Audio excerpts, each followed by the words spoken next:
Nenhum outro nome no mundo das duas rodas representa tão bem um conceito como isso aqui. Um conceito de velocidade, de agilidade, de inovação, de rebeldia. Uma marca que foi criada para quebrar paradigmas e que virou analogia de moto esportiva e carenada. Tanto que muita gente que não é ligada ao motociclismo, quando vê uma moto carenada, se refere a ela como uma Ninja. Hoje vamos bater um papo sobre a Kawasaki Ninja 500. E é a primeira vez que eu tô tendo experiência com uma Ninja. E eu posso adiantar para vocês, que moto legal para quem quer começar numa moto carenada, que sonha com uma Ninja. Fácil, leve, dinâmica, boa para estrada, dá para conviver no uso urbano. Vamos bater um papo sobre essa máquina aqui.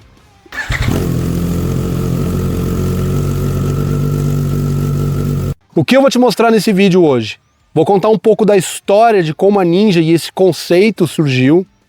Depois, especificações técnicas, claro. A gente vai comparar com a versão SE KRT, que é essa aqui é a versão Standard, e a gente tem mais uma versão. Dá uma volta nela e vou te passar todas as minhas impressões, os pontos positivos e negativos. Tem uma participação muito especial de garupa, e dessa vez não é a Camila. E no final, as minhas conclusões e indicações para quem é essa moto. Mas antes, eu preciso agradecer o pessoal da Amarelo Motos, meus parceiros aqui do canal, rede de concessionária Kawasaki, Triumph e Bajaj, no ABC Paulista em Santos, eles que me cederam essa Ninja 500. E se você está procurando uma Ninja 500 ou qualquer que seja a Kawasaki, conversa com eles, tá aqui no QR Code, você escaneou, já cai no WhatsApp, fala que fui eu que indiquei, tem condições bem especiais. Claro, se baita trabalho, um monte de gente envolvida, eu aqui gravando, não ganho um centavo, não sou youtuber profissional, ainda, quem sabe um dia. Então me ajuda aí, deixa o teu like, que não te custa nada, compartilha o vídeo para quem ama Ninja ou para quem está procurando uma moto para começar e deixa o teu comentário. Qual moto carenada você começaria se quisesse andar de moto hoje? Beleza? Vamos voltar para o início da década de 80. As motos esportivas não eram necessariamente um sucesso de vendas. E ou a molecada que estava entrando no motociclismo também não queria se associar à imagem dos pais que, principalmente no mercado americano, eles enxergavam como o harleiro padrão, o cara que andava de Harley ou até de Indian, mas eles não queriam se associar a isso. Faltava alguma coisa. A CB 750, tida por muita gente como a primeira superbike, a primeira super esportiva da história, já tinha sido lançada, mas ainda não tinha feito a cabeça dessa molecada. E aí a Kawasaki, que eu não sei se vocês sabem, é uma gigante no Japão, que tem braços em várias áreas diferentes, além do motociclismo, inclusive aeroespacial, começou a olhar aquilo como uma tempestade perfeita. Eis que então, em 1984, a Kawasaki lança uma bomba no mercado, a GPZ 900R. Primeira moto, 4 cilindros em linha, com duplo comando de válvula, 16 válvulas e refrigerada a água. Como se não bastasse, o motor dela era integrado ao quadro, o que diminuía o centro de gravidade e deixava a moto mais baixo, mais ágil e mais leve. Mas até aí, tudo isso é só questões técnicas para engenheiros. Para o consumidor final e para o marketing, o que importava mesmo é que essa máquina era capaz de superar a barreira das 150 milhas por hora, ou, aqui traduzindo em números de verdade, os 240 km por hora. E para provar que isso não eram só números mirabolantes no papel ou coisa de engenheiro, muito tecniquez, a Kawasaki colocou 3 GPZ 900R no Isle of Man TT, aquela corrida insana lá no Reino Unido. E das 3 que entraram, adivinhem só, primeiro e segundo lugar. Calma, se você tá achando que foi um sucesso instantâneo, coisa vai ficar ainda melhor. Tá, mas e o nome Ninja? Veio da onde? Afinal de contas, até então, elas eram só as motos mais rápidas do mundo, com dobradinha no Eye of Man. Mas teve um cara que foi responsável por isso, Mike Vaught. Esse cara era diretor de marketing da Kawasaki nos Estados Unidos. E ele tinha um barco chamado Ninja. Ele levou a ideia para os japoneses, que falaram, não, de jeito nenhum. Ninja aqui no Japão é assassino, ladrão, a gente não quer se associar a isso. Mas ele bancou a ideia e falou para os japoneses, olha, GPZ 900R nos Estados Unidos, número alfanumérico, cara, não tem apelo, a gente não gosta muito dessas coisas. E os ninjas representam algo furtivo, rápido, ágil, supremo, que ninguém consegue vencer. A gente tem que dar esse nome para ela. Ele bancou a ideia e aí é que surge a Kawasaki Ninja. Mas tinha mais uma coisa para acontecer nessa história que só vai ficando melhor. Em 1986, 2 anos depois do lançamento da GPZ 900, a Ninja, não sei se vocês lembram, mas foi o ano que estreou um filme sobre aviõezinhos de um cara chamado Tom Cruise. Maverick, o personagem do Tom Cruise, que pilotava os maravilhosos F-14 Tomcat, a arma suprema do exército americano, precisava ter um veículo que se equiparasse aos Tomcat F-14. Qual era o veículo supremo na Terra, o mais rápido do mundo? A GPZ 900 Ninja. E é essa moto que você vê naquela cena fantástica onde o Tom Cruise tira um racha com o F-14 Tomcat decolando e que depois é usado em várias cenas do filme. E que voltaria 30 anos depois, só um pedacinho de uma história, de um legado, de várias motos que trouxeram muitas inovações e que sempre tiveram no ápice da performance e da velocidade máxima. Por exemplo, a gente teve a ZX-10, que foi a primeira moto com quadro perimetral de alumínio, a ZX-11 com o sistema de Run Air, que hoje é muito usado, aquele sistema que joga ar para dentro do motor, fazendo com que ele aumente a cavalaria. Ela foi a primeira moto a bater a marca de 280 km por hora. ZX-7 com vários conceitos de inovação aerodinâmica e alívio de peso.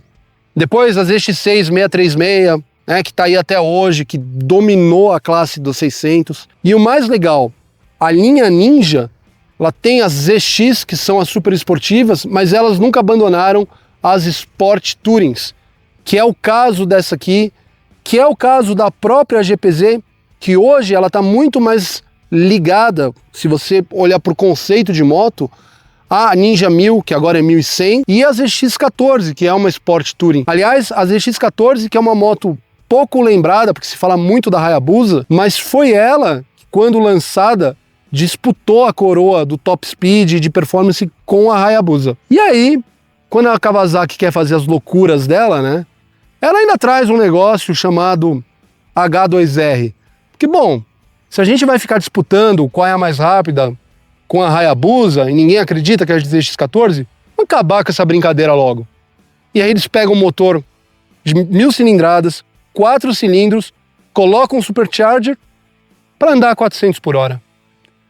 Essa é a Kawasaki. Mas para fazer tudo isso, eles precisam que novas pessoas entrem nesse mundo.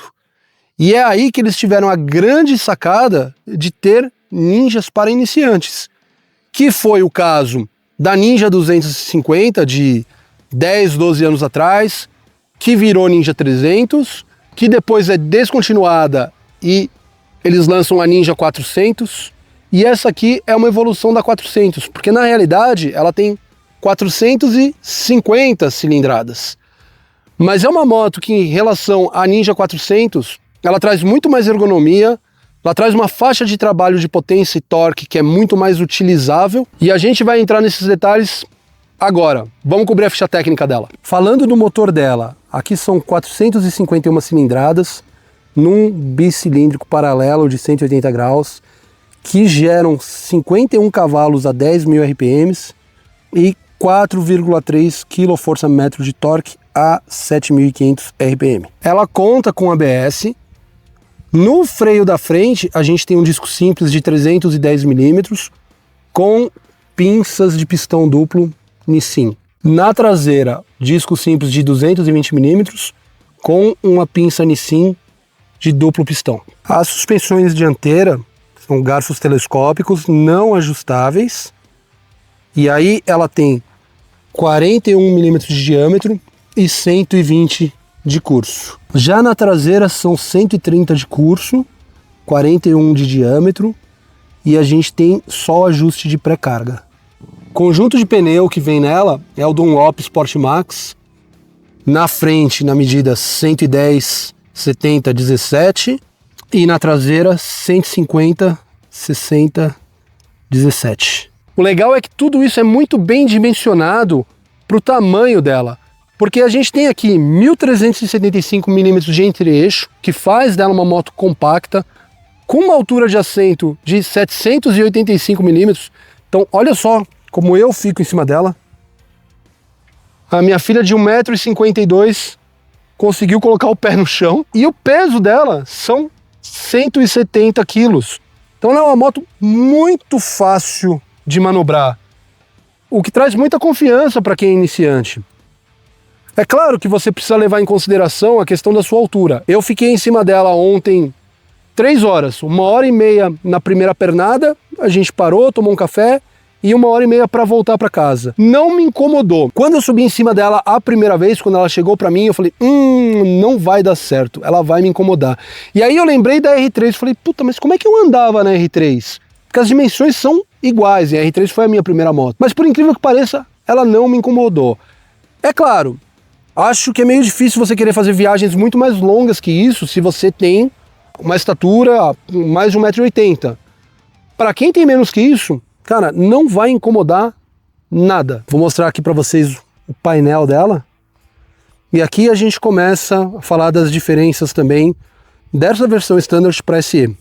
Porque esse painel aqui é um painel digital em LED, mas ele não é TFT. O painel da SE é um painel Full TFT, mas nós temos algumas funções bem interessantes aqui. Eu consigo ver giro, velocidade, indicador de marcha. Eu consigo ver o consumo médio dela.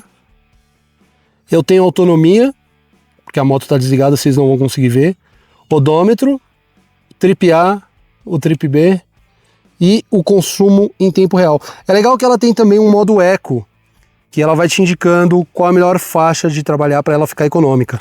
E ela chegou a fazer 23 na minha mão.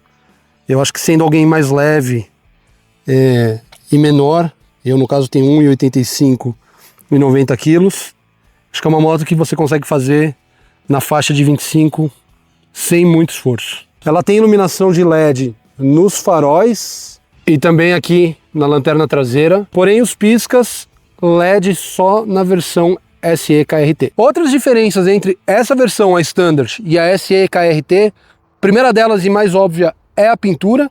A SE KRT usa aquela pintura do Kawasaki Racing Team, que é usado nas competições. Chave presencial, essa aqui tem uma chave normal, a SE KRT já vem com chave presencial. E uma coisa que eu pesquisei, mas isso não ficou claro para mim, porque não tem essa informação no site da Kawasaki, é que a bolha aqui, o para-brisa, na SE KRT é um pouco maior. Então, se alguém que tem Ninja 500 a KRT souber, comenta aí. Kawasaki, dá uma atualizada lá no site, principalmente quando a gente faz o comparativo das duas motos, porque não tem informação nenhuma da KRT.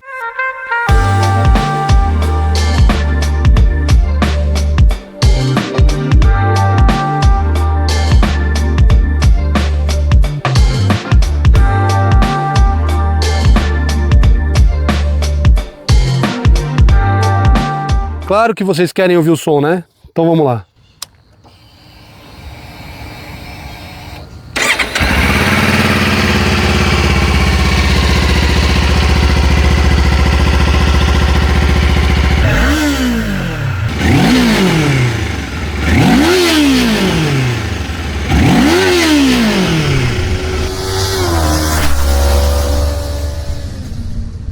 Vocês para dar uma volta no que eu acho que é a melhor esportiva, Sport Touring para iniciante no mercado hoje. Eu, quando comprei a minha primeira, que foi a R3, já queria a Ninja 400. Essa aqui evoluiu em vários aspectos. E um deles está na forma como ela entrega a potência e o torque, que acaba sendo muito mais utilizável para o dia a dia, para situações reais, porque você tem essas entregas em baixa e média, que é onde realmente importa. A Ninja 400 era uma moto que entregava isso mais lá em alta. Aqui não, é de maneira mais linear, principalmente nas médias rotações. E a gente percebe aqui, ó. Tô em sexta, 6.000 giros. A entrega do torque máximo dela vem a 7.000. E ela vai tudo isso de forma sutil, ó, sem dar susto. Aqui a gente tá falando da faixa de torque máximo. E olha como ela começa a crescer legal agora. Então não falta fôlego. É claro, ela tem uma característica diferente da Ninja 400, que ela vai começar a perder fôlego um pouco mais cedo. Mas ela chega lá mais rápido. Moto leve. Olha como é fácil para mudar de direção, ó. Nossa, ela é muito levinha, ela é muito bicicleta. Você chega numa curva com ela e você não corre o risco de tomar susto dela te entregar a potência e torque de uma vez só.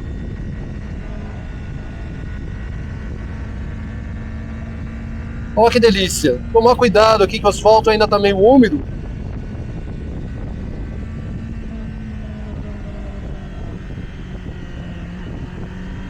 Mas ela é muito fácil, gente. E aqui é onde você tem que tomar confiança de não achar que você é muito mais do que a realidade. Vamos dar uma acelerada aqui? Ó, terceira. Ó.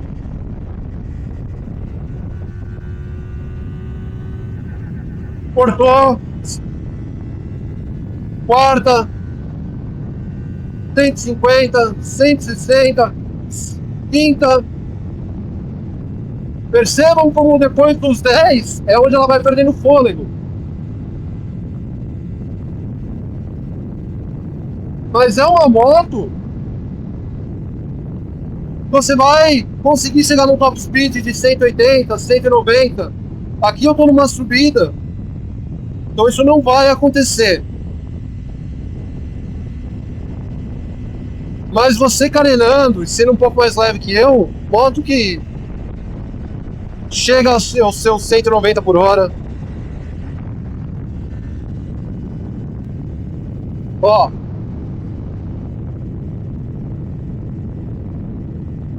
Cento e 180.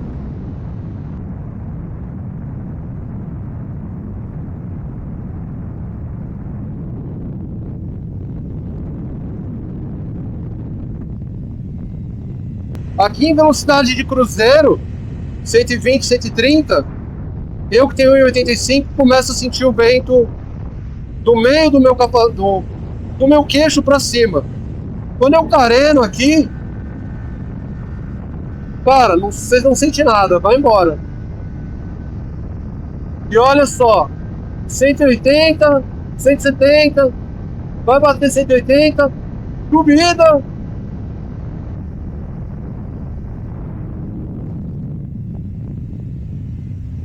Ela não falta fôlego. Para quem é iniciante, isso aqui é mais do que suficiente. Porque ela vem bem, chega bem, principalmente até os seus 150, 160, ela vem muito bem. E sem dar susto. O painel tem uma leitura legal, mesmo não sendo TFT, você consegue ver tudo aqui agora, ó. A gente tá vendo aqui o consumo dela, marcando 28. Esses dias que ela esteve comigo, dias que eu acelerei mais forte e tal, foi na casa de 22, 23. É uma moto que eu acho que você consegue fazer 25 para mais, assim, de forma bem tranquila. As funções do painel, é meio incômodo você ter que vir aqui para mexer, tá? Mas tá aqui, ó, consumo médio. Agora eu acelerando aqui com vocês, caiu para 21,5. Autonomia, o odômetro, o Trip 1 e Trip 2, e a gente volta aqui para o consumo em tempo real, além do combustível, da temperatura, indicador de marcha.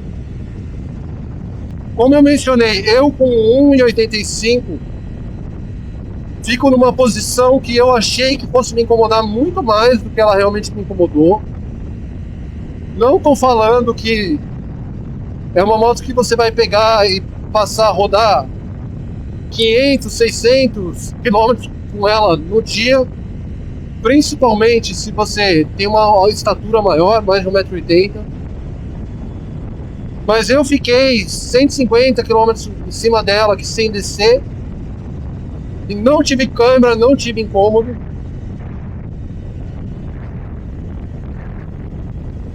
Parte de freio também é bem dimensionado.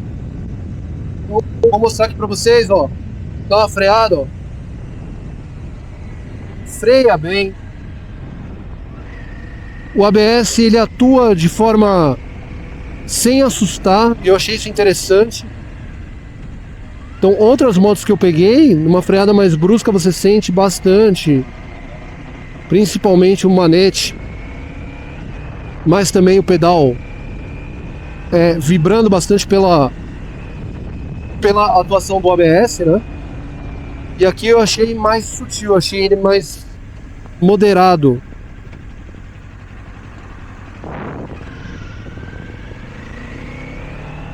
Mas olha que legal, ó. Olha como ela acelera bem, ó.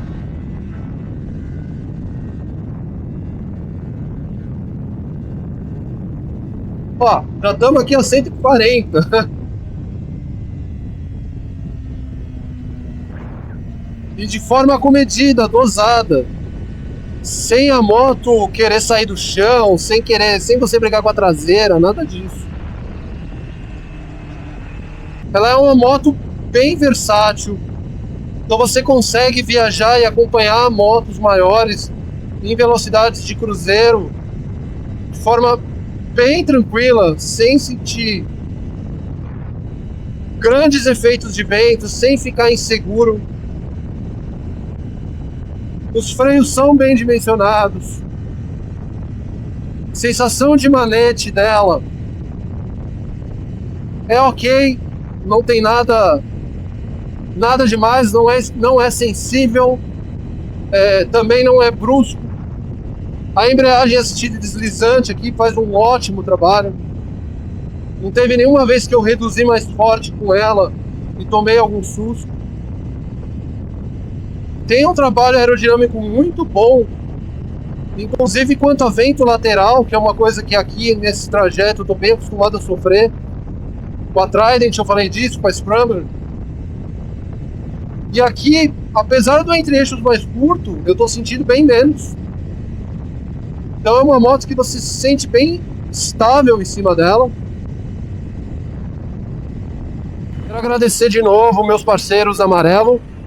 Então, se vocês tiverem interesse em conhecer melhor a Ninja 500, fazer um test ride, bate um papo com eles. Agora, nesse mês de novembro, estão rolando promoções de Black Friday da Kawasaki.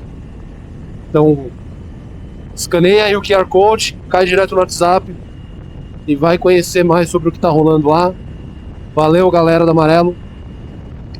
E agora que eu tô chegando aqui de volta na cidade, mostrar para vocês um pouquinho de como é conviver com ela no trânsito. Corredor com ela tem que tomar um pouquinho mais de cuidado, porque os retrovisores são largos, então dependendo de como tiver, você não passa, ou tem que tomar assim, muito cuidado, tentar dar uma fechadinha no retrovisor. Mas também não é nada super problemático. Acho que depende muito da tua cidade, do teu trajeto, como são as condições de trânsito por aí. Aqui em São José dos Campos é ok. Uma cidade como São Paulo, ainda mais com um monte de gente no corredor, um monte de moto no corredor, talvez você vai dar uma segurada no pessoal e o pessoal fica meio bravo. Mas por outro lado, Você tem a vantagem dela ser super fácil de manobrar, super ágil, leve. Algo que eu também ainda não comentei é sobre a suspensão. Como trabalha bem essa suspensão, como copia bem as imperfeições. Isso é muito legal, ela é bem confortável. E eu tô falando isso porque sempre tem alguém que diz que, desde lá da Ninja 250, depois da 300, né? Principalmente com a Ninja 400, reclamando que não é garfo invertido, como é na R3. Gente, eu tive a R3, vou falar pra vocês, ainda mais pro iniciante, não vai fazer diferença nenhuma. Você não tem a sensibilidade das diferentes suspensões. E da R3, você também não tem ajuste. Fato é que essa suspensão aqui, ela trabalha muito bem, ela é bem confortável. Eu achei ela mais confortável em imperfeição de asfalto do que da Trident, por exemplo, que é uma moto mais cara, falando aí de 20 mil mais cara. Então, pô, vai bem. Mais um ponto para ela, para dizer que é uma moto que locomoção urbana funciona bem. Mas não é só a minha opinião que importa. E aí, além da minha tradicional garupa, para esse vídeo eu trouxe alguém muito, muito especial para falar. Vem cá. Essa é a Luna, minha filha. Conta pra mim, o que você gostou e não gostou da Ninja 500, agora que você andou um pouquinho comigo? Eu gostei que ela é muito bonita, só que o que eu não gostei é que ela fica... É muito desconfortável quando passa em cima de buraco, lombada, machuca. Machucou o seu bumbum? Machucou. Não acredito. E aqui, mas e o banco? Fora isso, é gostoso de sentar? Quando não tá andando, é. Ah, só pra ficar em cima olhando. Aí é legal. E ela é muito alta ou muito baixa? O que você achou? Ela é baixa. Ela é baixa? Sobe nela aí, vamos ver se ela é baixa. Eu com 1,52 m dou pé nela. É, tô vendo como você dá. Tá quase lá, né? Me conta, que mais? Quando eu ando com ela, você fica assustada? Não, o Não? problema é quando ela passa em cima de buraco, que machuca muito, aí parece que vai voar. Parece que vai voar. Então vamos fazer um teste, vamos mexer na suspensão e ver se melhora. Que mais que você achou legal? E o visual dela? Como assim? É bonita de visual, assim? De Sim. olhar, ela é legal? Sim. Você já saiu contando pros seus amigos que você andou de Ninja? Não. Não? E aí? Vai contar pros amigos que você andou de Ninja? Vou. Então vamos mostrar a posição que ela fica, que ela tá reclamando. Vamos lá. Sobe aí. Ó. Então quando a gente tá pilotando, me abraça. É, machuca. Machuca o popô. Machuca. Tá bom, entendi. Quais são as outras motos que você já andou na sua vida? Conta pra mim. A Street, a Ducati, a Honda. A VFR, a Diavel.